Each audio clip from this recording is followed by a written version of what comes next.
retomamos a segunda parte do Direito a Falar. Dr. António Vila-Campa, falávamos precisamente antes do intervalo sobre o problema da bolha imobiliária em Espanha e a forma como ela não foi, de certa forma, ainda assumida por parte do setor financeiro. A pergunta que lhe fazia é, em relação ao próximo ano, creio que ainda existem muitas oportunidades para quem, de facto, tem liquidez e pode ir a Espanha às compras?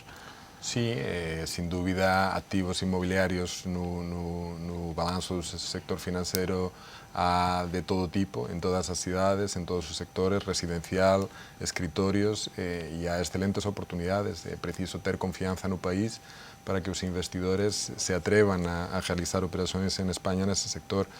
Mas esse é o grande problema que lastrou a economia espanhola. Essa é uma das áreas onde acredita que existiram muitas oportunidades em 2012, é isso? Sí, sí, sin dúvida. O sector inmobiliario e todos os bancos têm uma oferta de ativos enorme e esse diria eu que é o grande problema da economia espanhola, junto com o problema do desemprego, que é o outro grande problema que diferencia a crise económica espanhola da portuguesa. Nós temos uma taxa de desemprego de 23% actualmente, mais de 5 milhões de desempregados. E mais 10% do que nós temos, de facto. Sí, sí, é uma diferença assustadora e uma taxa de paro de desemprego jovem especialmente significativa. Esas são, na minha opinião, os dois grandes desafios. Um saneamento do sector financeiro em Espanha e resolver, e não vai ser fácil e não vai ser rápido, o problema do desemprego. E, enfim, aproveitando esse enfoque no problema do desemprego, é também um problema que cá está a levar muita gente a pensar e a parar para pensar precisamente nele. Acontece do ponto de vista das empresas, do ponto de vista das famílias. Acredita que na sua área, focando aqui um pouco a avaliação sobre aquilo que vai ser o próximo ano na área do contencioso, quais são os sinais que a seu ver, vamos de facto deparar-nos com? Vai aumentar que tipo de contencioso? Bom, temos assistido a um aumento do contencioso laboral, tem havido um aumento, e também em consequência da crise, enfim, não é tanto a questão do desemprego, mas as empresas que têm ido para processos de insolvência e onde há muitos ativos, designadamente imobiliários, que estão em jogo, que estão a aumentar de forma muito acentuada. Isso tem causado, claro, um grande problema, designadamente, isso é subejamente conhecido, nos tribunais de comércio, e sobretudo no de Lisboa e no de Vila Nova de Gaia, que estão assoberbados de processos, designadamente processos de insolvência. Aliás, uma das medidas que se falava no âmbito do memorando da Troika, enfim, era exatamente isso, era criar forças especiais, entre aspas, para resolver os problemas a enorme quantidade de processos de insolvência. É dos que acredita que, por exemplo, com esta reforma da ação executiva, as coisas de facto vão mudar, se olharmos, enfim, para um setor que influencia diretamente a atividade de muitas empresas, estamos a falar de mais de 1 milhão de ações executivas. Acredita que é desta? Vamos lá ver. Espero que resolva alguma coisa. Agora, há aqui uma falta de meios, não é? Que também afeta o problema da justiça, porque é evidente que era necessário mais tribunais e mais juízes para resolverem o problema das pendências, que é enorme. Embora, para fazer esta comparação, António Vila-Campa há pouco falava de Espanha. Em Espanha, este não é um problema que tenha o impacto que tem em Portugal, tanto quanto sei. Não, é claramente assim. Enfim, esta comparação direta entre um caso e o outro... Eu diria, como também comentaban antes e discrepaban sobre o desenvolvimento da arbitragem em Espanha, e eu diria que, por falar numa comparativa positiva entre Espanha e Portugal, porque até agora foi negativa o problema imobiliário e o problema do desemprego, que a justiça em Espanha funciona melhor. Claro. E por isso é que provavelmente se recorre menos à arbitragem ou com menos intensidade do que está a acontecer ultimamente em Portugal, porque felizmente a ação executiva, e é um bom exemplo, tem um tempo de resolução que é bastante inferior ao português. E felizmente esse não é dos grandes problemas que atualmente tem a economia e o sistema jurídico espanhol. Dr. Albano Sarmento, nesta nova onda de privatizações, e olhando para o mercado português, mas também o espanhol, Portugal está na calha para a privatização da Águas de Portugal. Em Espanha, começa-se a falar também agora, enfim, na privatização do setor das águas. Acredita que conseguiremos continuar a atrair tanto cá em Portugal como em Espanha, esta visão, enfim, ibérica sobre os dois países, grandes players internacionais ou aquilo que aconteceu em Portugal não se vai reproduzir daqui para a frente? Eu penso que as privatizações em Portugal, de algum modo, aquelas que se fizeram agora mais recentes, não é? Sim, falamos da EDP e da REN. EDP e da REN eu acho que foram um sucesso, no sentido em que houve procura e as condições que foram conseguidas estão dentro penso eu, do que seriam as boas expectativas nacionais. Eu não tenho razões para crer. Eu penso que estas duas privatizações tiveram outra vantagem grande, que não decorre diretamente das privatizações em si, que é a entrada de capitais de países com dinheiro e países exportadores que até agora, que eu saiba, não tinham grandes interesses em Portugal.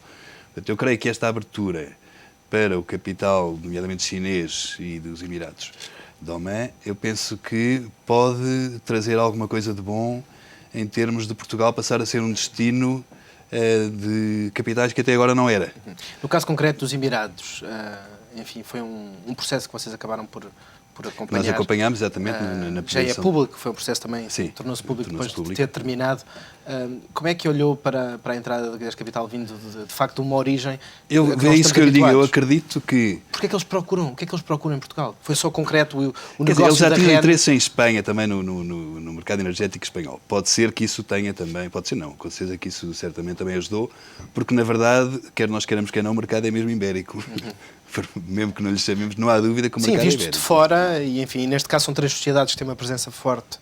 Quer em Portugal, eu quer em até Espanha. gostava de dizer, quando há bocado falou em sociedades espanholas, na verdade as sociedades são sociedades historicamente espanholas e com sede em Espanha, mas eu gosto mais, relativamente a todos nós, de chamar-lhes sociedades ibéricas, porque são sociedades de profissionais, não são sociedades de capitais. E os profissionais, os sócios, têm sócios portugueses. Sim. Portanto, Nos 3 casos concretos têm sócios portugueses. Embora aqui depois exista a diferença na marca, enfim, vale naturalmente o que vale. Vale, mas eu queria chamar, por exemplo, a diferença que existe entre a intervenção das sociedades espanholas ou ibéricas em Portugal e a intervenção, por exemplo, de sociedades inglesas.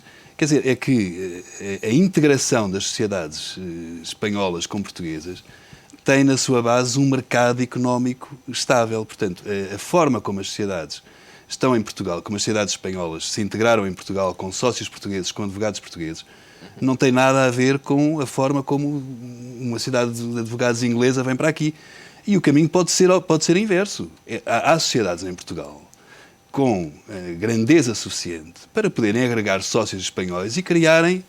Portanto, até agora, de facto, tem sido o contrário. Mas é perfeitamente possível que uma PLMJ, uma Moraes Leitão, ou várias, possam crescer para a Espanha com sócios espanhóis, que é uma coisa que ainda não aconteceu, que eu saiba, que eu tenho E acredita que acontecerá? Eu acredito perfeitamente, eu tenho a certeza que acontecerá. Porque é normal, acontecerá na medida em que os agentes económicos portugueses aumentem a sua atividade em Espanha, como já está a acontecer. Portanto, as sociedades acabam apenas por reproduzir aquela que é... Sim, eu penso que é isso. Eu acho que isso é pacífico. Penso eu. Acho que isso é Embora pacífico. neste caso concreto temos aqui 3 exemplos absolutamente distintos. Enfim, a Quatro Casas Gonçalves Pereira, uma sociedade portuguesa que manteve o nome internacionalmente. A Uria Proença de Carvalho, que em Portugal é Uria Menendez Proença de Carvalho, embora lá fora seja Uria Menendez, não tem o Proença de Carvalho. E a Gomes Pombo e Acebo, que mantém apenas o nome espanhol. São 3 casos. Desculpa, António. Não, diga, porque há sempre um disclaimer. Há aqui uma questão que eu não posso deixar aqui de precisar, é que nós somos em Quatro Casas Gonçalves Pereira em Portugal, em Espanha e em todo o mundo. Sim, foi isso exatamente. Não, mas não é só no mercado ibérico, é em todo o mundo. Em todo o mundo. No nosso escritório de Xangai, o nosso escritório é Quatro Casas Gonçalves Pereira. Tem o nome português em Xangai. E de facto a nossa história é a história do... E depois aqui existe não se pode chamar cidade espanhola, acho que é um erro. Pois, não é uma cidade espanhola, concordo, na verdade, concordo inteiramente. Embora aqui, de facto, a história do nosso escritório, Gonçalves Pereira, foi um bocadinho aquele exemplo que o Albano estava a dar, não é? Que foi uma sociedade portuguesa, com mais de 80 anos, que se expandiu para a Espanha. Portanto, acho que é um bom exemplo do que disse mesmo. É evidente, quer dizer, a Quatro Casas era um colosso em Espanha, mas eu estava a falar no outro tipo, estava a pensar numa sociedade portuguesa que vá agregando sócios. Eu acho que isso pode acontecer, não me admirava que acontecesse. Se o mercado ibérico continuar a desenvolver-se com o mercado ibérico, é normal que isso aconteça. CDP Renováveis vai para a Espanha, porque não o escritório português também ir? E a cuestión dos nomes tamén acaba por ser, na miña opinión, relativamente pouco relevante.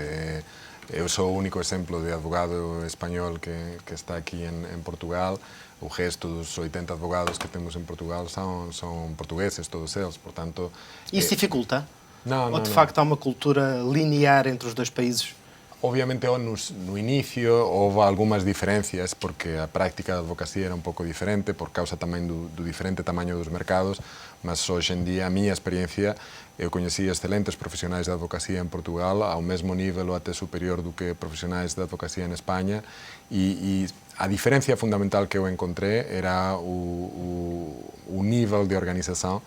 Os escritorios españois tiñan un carácter de empresa que naquela altura os portugueses non tiñan e actualmente as diferencias se mitigaran e o proceso de reclutamento era diferente, o plano de carreira dentro dos escritorios era diferente, mas actualmente eu diría que as diferenzas son mínimas e, por tanto, concordo con os meus colegas que non há cualquier problema para que aventuras como aquela que o Albano refería de unha sociedade portuguesa plantearse, fundirse con unha Que, sociedade aliás, enfim, española. exemplo que Sim, a visão do Dr. Miguel Esperança Pina já aconteceu. Já aconteceu.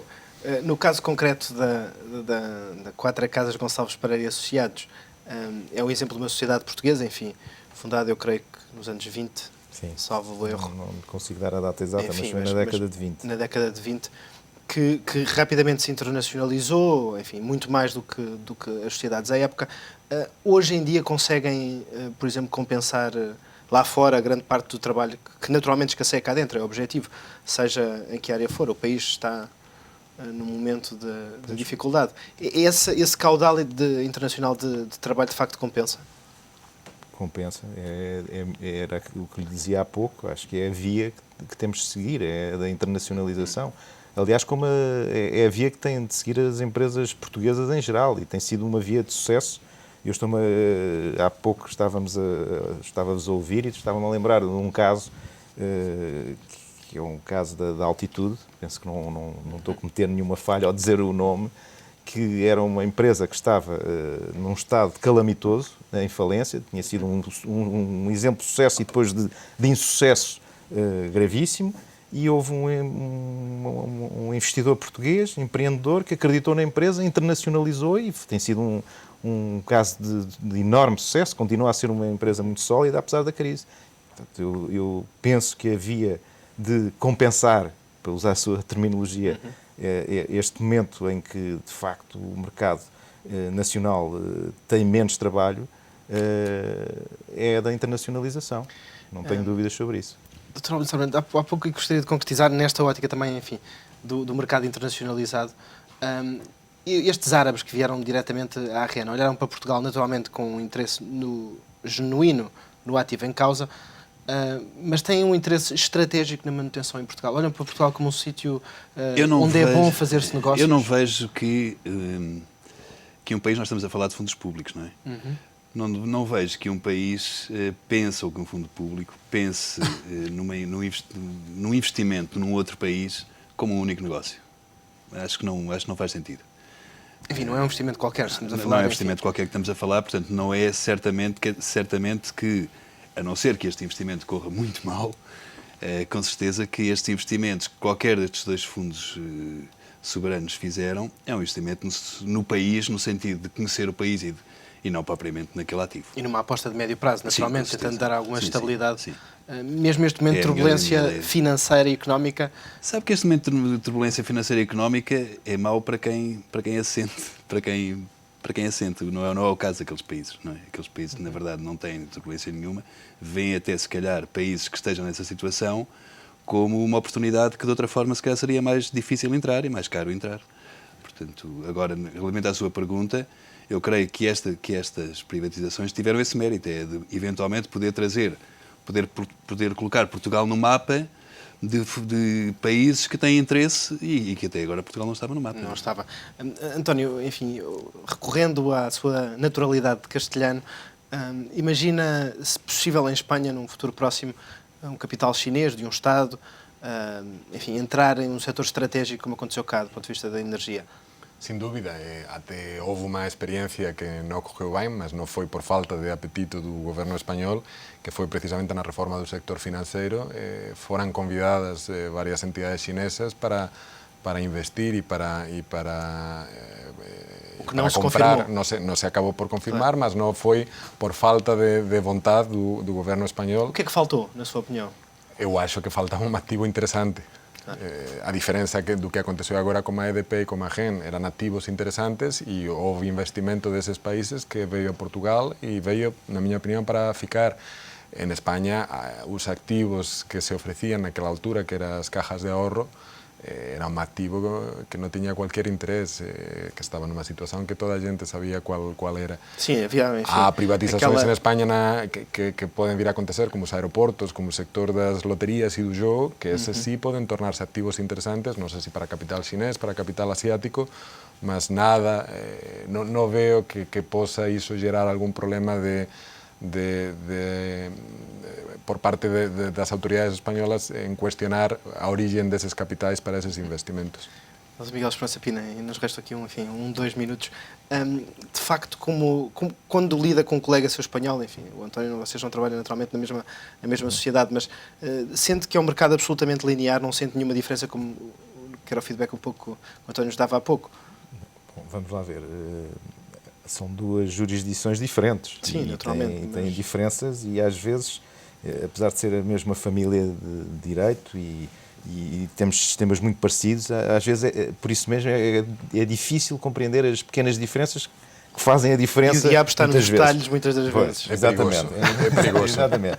Agora, do ponto de vista cultural, eu não tenho dúvidas que há uma identidade, eu não diria completa, mas cada vez mais próxima. E o facto de já terem, enfim, esta parceria há mais de uma dezena de anos, depois de integração total, hoje em dia sente que o barco é absolutamente o mesmo?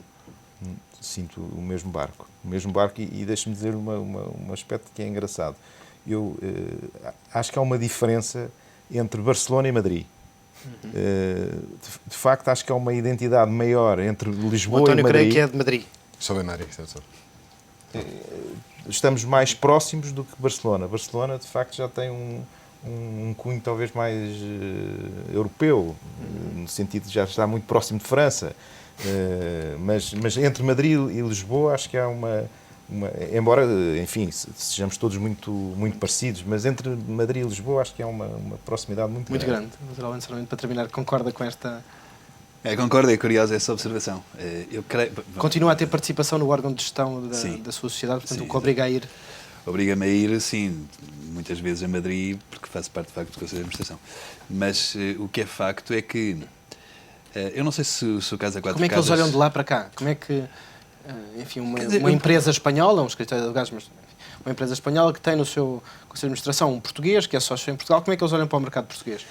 Eles veem o mercado português da forma completamente positiva, quer dizer, ou seja, veem isto à semelhança de qualquer das outras sociedades, não tenho dúvida nenhuma, como não é uma aposta definitiva, é como a sociedade é ibérica, quer dizer, o mercado português, de facto, faz parte tem que fazer parte de uma sociedade em que os seus clientes e o seu universo também não é o universo espanhol. Portanto, o mercado português faz naturalmente parte do mercado ibérico.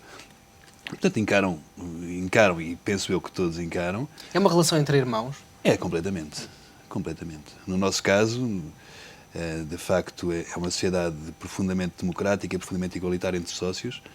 É uma sociedade que, isso apraz-me dizer, tem um ambiente societário absolutamente excelente a todos os níveis. Isso era bom que dentro de pouco tempo víssemos isso nas duas economias também, enfim, esse bom ambiente próspero, que sim, como aparentemente acontece nas vossas 3 sociedades. Muito obrigado por terem aceito o nosso convite. Nós regressamos dentro de uma semana com outros convidados, com outro tema, mas mantendo a garantia de sempre, teremos novamente Direito a Falar.